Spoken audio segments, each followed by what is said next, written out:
और बहुत जल्दी नमस्कार, प्रणाम, हर हर महादेव। हम आपका छोटे भाई शुभम जयकर और दिस इज खुशबू गाजीपुरी। और आप सबके बोलना चाहेंगे दुआ रही तो हमें कुछ अच्छा हो सकेला। तो हमनी के अथक प्रयास बा कि साफ सुथरा गीत सुनावे के कोशिश करब जाए।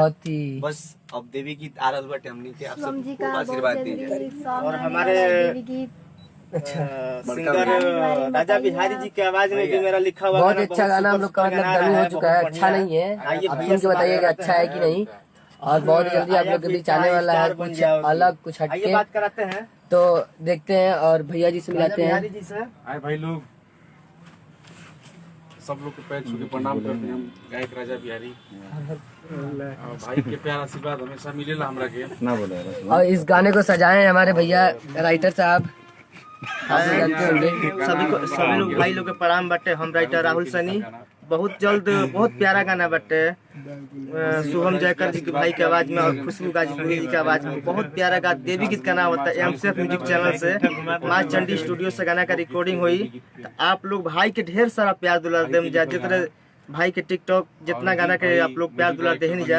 ये गाना के बहुत प्यारा गाना बटे, जरूर आप लोग प्यार दुलार दी। और हमारे लेखनी के भुलाए जमत आप सब प्यार आशीर्वाद दीजिए।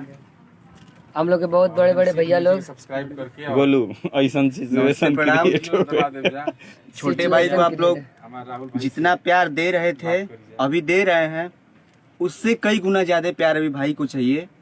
और आप लोग का प्यार हमेशा मिलता भी है और मिलता रहे। आप सबके प्यार के बिना हम लोग एकदम अधूरे हैं। तो बस हमने का आशीर्वाद दी जाए, इससे एकदम काम होता है। डायरेक्टर साहब लिखा रहता है बेस्ट बीट क्या होता है, बीट को कहते हैं। भैया लोग क्या गायक शुभम भाई हमारे शुभम जयकर जी, म्यूजिक डायरेक्टर अजीत विश्वकर्मा,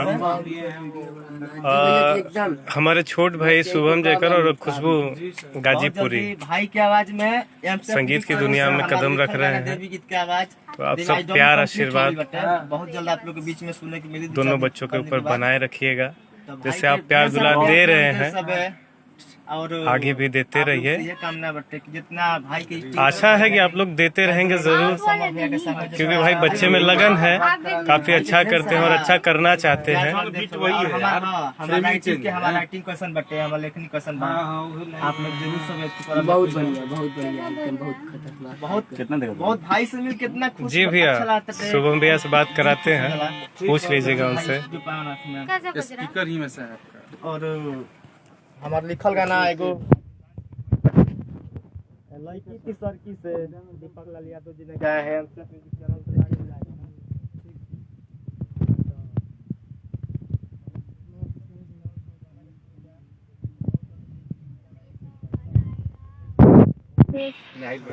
हमेशा सपोर्ट करते हुए मैनेजर करिएगा, हमेशा शर्मा जी बनाए रहिएगा। दो बात के ऊपर जुड़ी। ओके, कांग्रेचुलेशन भैया सिंगिंग लाइन में। थैंक यू अमित अकेला जी। नमस्कार, प्रणाम, हर हर महादेव। हम आपका छोटा भाई, इसका बड़ा भाई, आप लोगों का छोटा भाई सुधांशु राय, चटलोट पांडे। आई एक और भाई से मिला हुआ आपके हम भाई शुभम से मिलवाइए से। और शुभम जयकर के भाई जी नमस्कार, प्रणाम, हर हर महादेव। शुभम जयकर का बड़ भाई, बहुत छोट भाई आज चुके हैं गाजीपुर अपने। सबको सपोर्ट करते हैं, हमको भी सपोर्ट करते हैं। और हमारे छोट भाई शुभम जयकर और खुशबू गाजीपुरी जी के आवाज